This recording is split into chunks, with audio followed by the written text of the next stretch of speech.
Hey everybody, welcome back to Bookish and Bearded. Today we're going to do my top 10 fantasy reads of all time.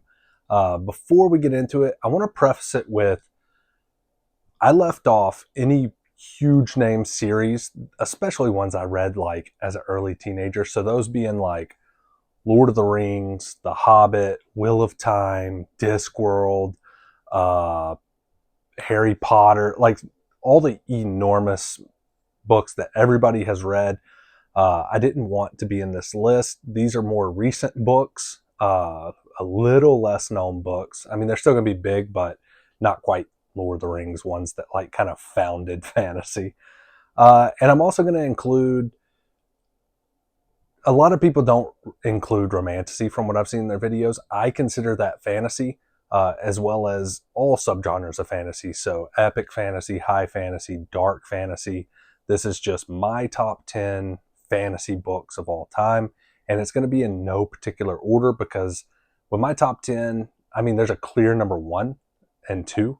Other than that, it's all, who knows? I can't really tell you an order. Yeah. Before I get into this too, what I would like y'all to do is let me know if any of your top 10 align with my top 10. So if I have one that's on your list, let me know. And then based off of my top 10, what book you would recommend to me that you don't think I've read yet. And we'll get into it. So to start this off, I'm going to go over the 2 books. I don't have the physical copies in front of me. And the first one, and again, no particular order, is going to be A Princess of Mars by Edgar Rice Burroughs. I absolutely love these books. I'll throw it up somewhere over here. They are phenomenal. I read them years and years ago. The reason I don't have the physical copy is because it is in a little storage container. They started getting like moth bites or something on them. I don't know what. They're just really, really old. The series was written in 1912, I want to say. And so it's an older series. It is freaking good. So it is basically this gunslinger in the Wild West, is known for being like rough and tough and fast on the gun. And his whole like thought process or his whole belief system is a lot very, very similar to Vikings and Valhalla, except he thinks that when you die, you go to Mars and you fight there, you gunsling forever. He ends up in a situation where he gets knocked unconscious or dies or whatever you want to think, and goes through space and lands on Mars. And it's his journey there. There's obviously a princess, and he is trying to fight his way to her. He's just a rugged, rough and tough, fight first, ask questions later kind of guy. He's running into the world building for its time period is insane. I could not believe it when I found out like when it was written. It is phenomenal. It is the way the Martians are done. They're like enormous and they're very tribal. And when they first meet him, their whole like basis or like their whole religion race is based off of strength. And he's like real tiny compared to them. They're like giants. And so they're kind of making fun of him and gather around him when they find him. And one of the first scenes in the book is like, he just can't stand it. He like tries to punch one in the jaw, knowing he can't do it, and launches like a bullet because he's in space. He's on Mars and the gravitational pull and all that good stuff. And he ends up like killing someone, and it only gets better from there. And the romance in it is really, really good, way ahead of its time. I love those books. Super, super good. The second book I'm going to go over, I also don't have the physical copy, is Name of the Wind by Patrick Rothfuss. This one, I always debate bringing it up because it is a sore subject for a lot of people, including myself. This series is not finished, and I don't believe that it ever will be. But books 1 and 2 are some of the best fantasy books I have ever read in my life. They are so freaking good. It is so rare that you will find a book written specifically about a bard. I'm sure they exist. I haven't read many. This one follows Quoth, who is he's your typical bard. I mean, he's good at romancing the ladies. He is superior at magic, using a sword, uh, dealing with the fae and otherworldly creatures.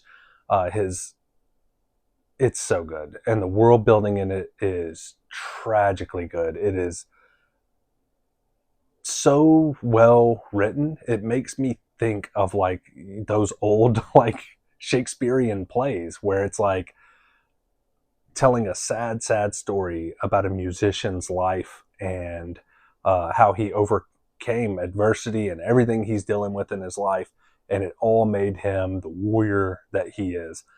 And it is just freaking good. But the reason I hate bringing it up is I don't, like I said, I don't think the third book will ever be written.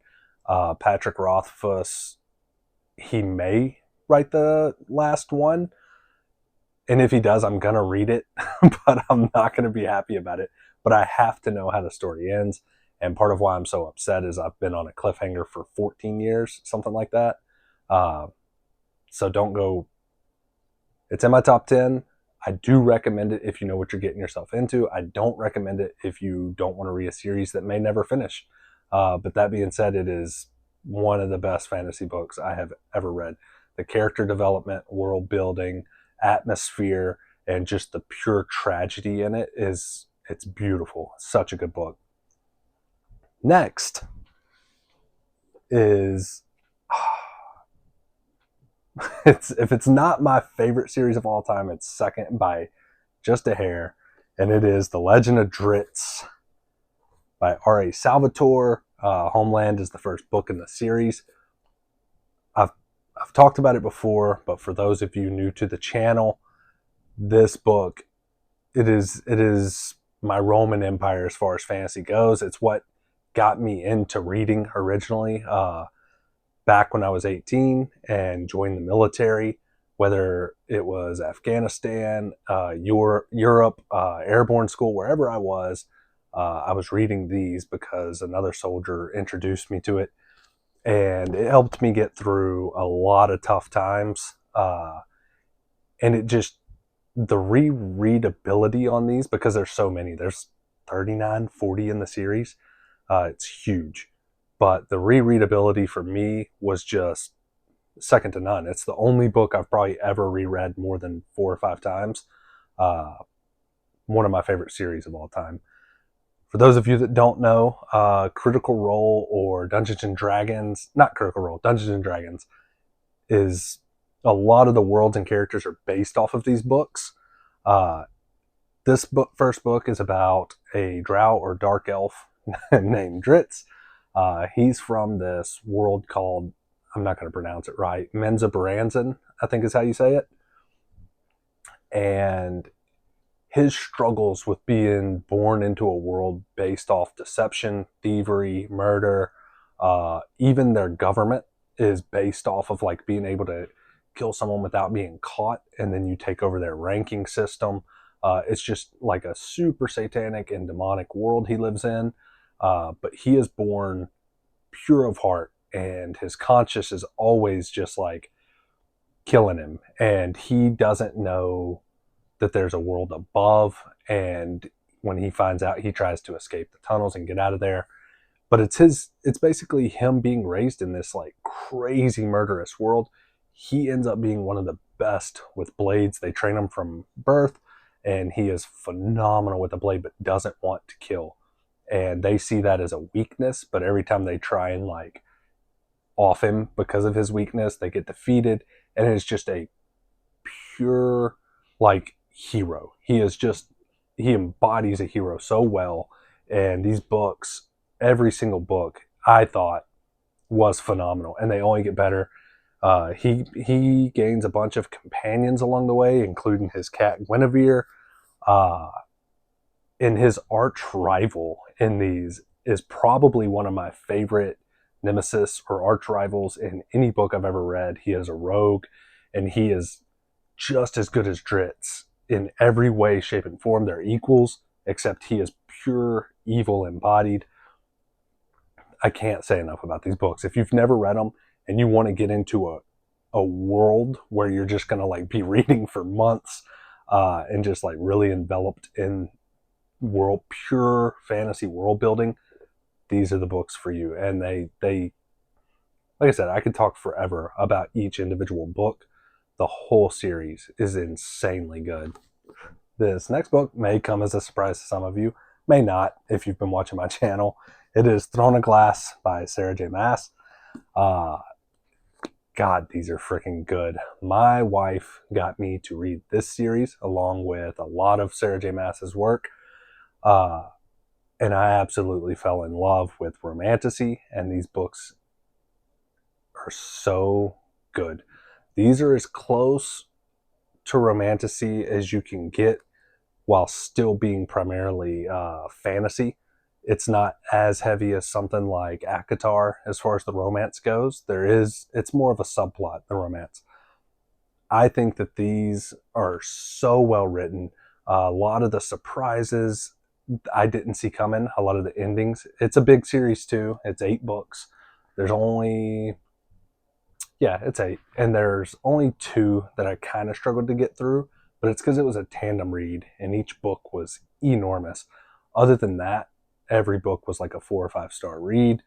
Uh, they're so freaking good. So these are about a young girl who is an assassin, and if you like the trope where someone is like in the trenches, they're a young kid and they're raised up to be a killer and make something out of themselves from nothing. This is the book series for you. It's got everything from magic to fae to everything you could think of. Witches, dragons. It's freaking awesome. It's so good. The next book I just mentioned is Akatar by Sarah J. Maas. And this one may come as even more of a surprise, but I absolutely love this series. It is like Throne of Glass, except the opposite as far as the amount of romance and fantasy. It's almost as if Sarah J. Maas realized, oh, hey, I can write these characters smutty and filthy. And so it has a lot less of the world building and plot and a lot more of spice and fae. And I loved it just as much. All of these books, except for the novella, were 5 star reads. And I love it. Boy, where to start with these? This is your typical human 18-year-old girl gets taken to fairyland where all the fae are these giant ripped dudes who have been killing people for hundreds of years. And then now this beautiful human girl shows up and they don't know what to do with themselves. But it is split into worlds where it's like night, day, winter, summer, spring, fall, all these different courts. And then you've got your evil fae, all your different monsters. That's probably my favorite part of this series, were the monsters. Bryaxis and a lot of the evil characters in this are written very well for a romantasy. I think that I say for a romantasy, they're fantasy. So these fantasy books are so freaking good. Next is One Dark Window by Rachel Gillig, and this is the Shepherd King duology. Another romantasy, but I would preface this with saying it's dark and gothic. It's not as like loving as sweet as some of the others. I absolutely love these books. Where to start on this? So this is about, I wouldn't call them tarot cards. The magic system in this is like a bunch of cards, a deck of cards, and say there's 10 different ones. Each one has a different power or ability if you get your hands on it.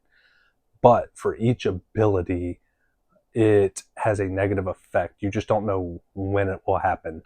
So for instance, if I have a card and it'll make me go invisible, I can use that as much as I want, whenever I want. However, at some point, unknown in time, if I use it too much, I will not be able to go invisible, but I'll see dead people for the rest of my life. And that's just an example of one of the cards. They all have like really cool abilities, but really big downsides. So you have to like weigh the risks of using your power. Our main protagonist in this has a like monster living in her head, And that is my favorite part of these books. I love the conversations she has with this monster.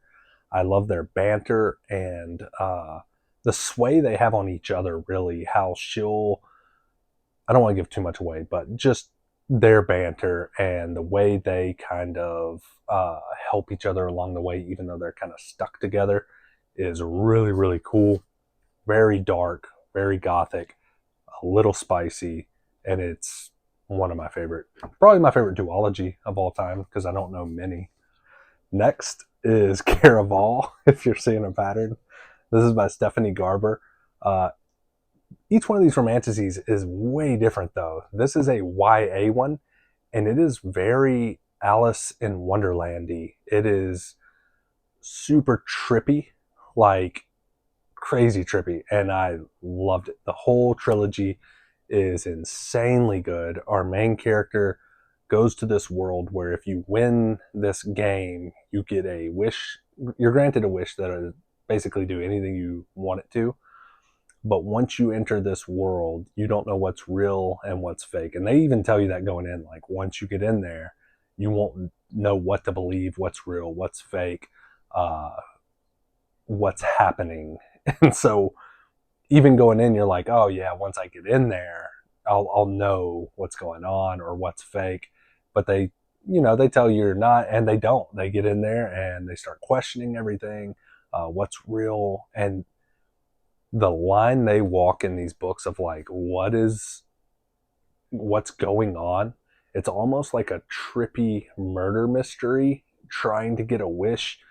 And I will say Stephanie Garber, aside from maybe Ari Salvatore, is the best atmospheric writer I've ever read. Every time they step into a scene, like every ball gown is like just described perfectly. Every like scent and visual and everything in the world, you can almost picture yourself walking into these rooms and seeing these people. It is just so atmospheric. There is no spice in it. It is very YA, which I had never read before this book, and I didn't know what to expect going in. I thought it would be very like childish, just because I was ignorant to what it would be about. I thought it would be written for like 10-year-olds. Could not be further from the truth. It kept me on the edge of my seat. And like I said, it almost felt like I was there in every single one of these books. They were so good. All right, the next is Mistborn by Brandon Sanderson. I don't know why I had to even look at that to know what it was. These books are so freaking good. This is an epic high fantasy world building and violence, and that is really it. I guess for romance, there's like the barest, minusculest amount like sprinkled in. Not much. This is mainly just some of the most insane world building I've ever read. Brandon Sanderson is like the GOAT, in my opinion, when it comes to like building an entire society and world and magic system. So this is one, if you're going to read it, go in knowing you're going to have to take notes. You're going to have to like, I was writing down different like metals and characters and thought processes, and it was a very intense read for me. This trilogy, it took a lot out of me, like a lot of time and effort went into reading these, but they were freaking one of my favorite finishes to a trilogy of all time. Such a good ending. Again, this is like a street urchin who is coming from nothing to become an assassin, a lot like Throne of Glass. The main character, Vin, she is one of the first female characters I had read that was like just a hardcore kick butt, just didn't take crap from anyone. And it was really cool to see not just a female, but like a little young girl growing up, and you get to watch her like become this awesome main character. And she is ruthless, and her mentor is this crazy guy and very unorthodox in the way he trains her. And it is just, I mean, there's not much else I can say about this. The world building and the magic system in this is crazy. I'll just say I mean, it has to deal with like eating metals and metals in your body and system, and each one having a different power to it, and then being able to like master those powers. It's very complex. Even when you're reading it, he explains it multiple times throughout the series, and if you're not consistently reading it, you'll forget because there's all these different like metals and creatures and powers and people, and it's one of those like if you're going to read it, you need to sit down, you need to read it. I wouldn't bounce around, skip weeks at a time. It's very hard to follow if you don't like read it. All right, next is Empire of the Vampire by Jay Kristoff, this big old floppy boy. So this series is dark fantasy, and it was the first like dark morbid fantasy I had read other than like The Blade itself. But dude, I absolutely love this. And it is, I'm going to say it again, it is dark. It is full of spice, murder, gore, cursing. Like, it is filthy. If you don't like any of that, do not read this because it is like hardcore. Uh, the way I describe this is if someone took Interview with a Vampire and combined it with The Witcher, it embodies this. So when we start this book, our main character is in a prison cell overlooking a crumbling world, and an old vampire walks into his cell who is a what's it called, someone who takes history, a historian. Comes in and he's like, hey, you're dead. I mean, vampires have taken over the world. We have you. You were the greatest killer of vampires in history. And because of that, the vampire lords want to know your story, how you became who you are before the end of your story. We want to know how you rose to be the greatest ever and how you fell. And it's, so you know going in that he was the peak of killing vampires and monsters, and you also know he is in a cell. I mean, you're just getting the story between the two, and it is phenomenal. And I'm not telling you anything you won't find out in the first couple pages because it opens with him in a cell. It is so freaking good. It is dark though. I keep saying that. Some of you may not think so. Like, I know a lot of people I've talked to read some like really dark stuff. For me, this was like the darkest I had ever read. But it made the list because it was, dude, it pulled some emotions out of me, and it was crazy. I had a blast reading this book. The second book was just as good, and I have not read the third. I don't think it's released yet, but once it does, or if it has, here soon I'll read it. These books are so good. And the last book is what I, hands down, is my favorite series of all time, and it is Shadow of the Gods by John Gwynne. This one to me is hands down my favorite series. The first book I gave 5 stars, 6 to the second, and then I broke my ranking system with the third and just said 7 stars because no book I've read that I gave 6 stars to was equivalent. This is my favorite series ever. I personally love Vikings. I love the history. I love going to Ren Fair as a Viking. The show, I love Vikings. This book was so freaking good. The world building, the character development, the keeping me on the edge of my seat, the build up, and then once it like hits its pacing, it goes, man. And I couldn't put it down. I was obsessed with this series. Mainly my favorite character of all time, Orca. She is my favorite created character ever. She is a behemoth of a woman that uses a big double-headed axe. She's a mama bear, always protecting her baby. And she is ruthless, dude. She is a berserker that is just throwing people through walls, cutting people's heads off. She doesn't take crap from anyone. Even her husband is trying to tell her sometimes, like, hey, take it easy on the kid, because she is brutal. It's so good. To give you a little bit of insight into it, you're getting, first book, you're getting 3 different POVs. You've got a 2-handed axe. You've got a person that has like a hatchet and a knife, and then someone with a sword and shield, 2 women and a man. all at 3 different places in the world.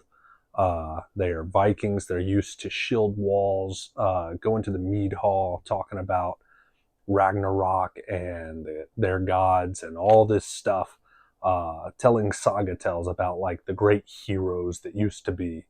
And then one of their seer witches, or the seer witches in the book, ends up raising a dead god, and they find themselves in a saga tale and trying to survive in it and seeing what it was like for the people they're telling all these stories about to be in the midst of it. It is so freaking good. And I've said it before, I'll say it again. John Gwynne was the best at writing women who are not being overly sexualized. They're not dumb. They're all brutish, just the same as the men as far as like tenacity, strength. They rely on each other 50-50. They fight in the shield wall 50-50. None of them are described with anything other than like the utmost respect. And it was a nice change of pace compared to a lot of stuff I have read. And it caught me off guard, and I absolutely loved it. I thought it was super good. Trigger warnings, all I would say is like language here and there, and then like just extreme violence. It's Vikings. That's what they do. Beginning to end of each book is just super violent. And it was so much fun. My favorite series ever. So that is my top 10. I hope you enjoyed it. I would love to know which one of these matches your list. And like I said earlier, what you would recommend me based off of my favorites, because there are a lot of fantasy books I haven't read because I found out about romance and romantasy and or romance and thrillers and all these different genres I've been trying. I'm going back into nothing but fantasy for a while, so I would love to know which ones you would like me to read. If you enjoyed this video, please make sure you like and subscribe and comment below. It really helps my channel, and I appreciate you guys more than you'll ever know. I really do, and I love getting to know you guys and talking to you down in the comments. So feel free to just say what's on your mind down below. Have a great day.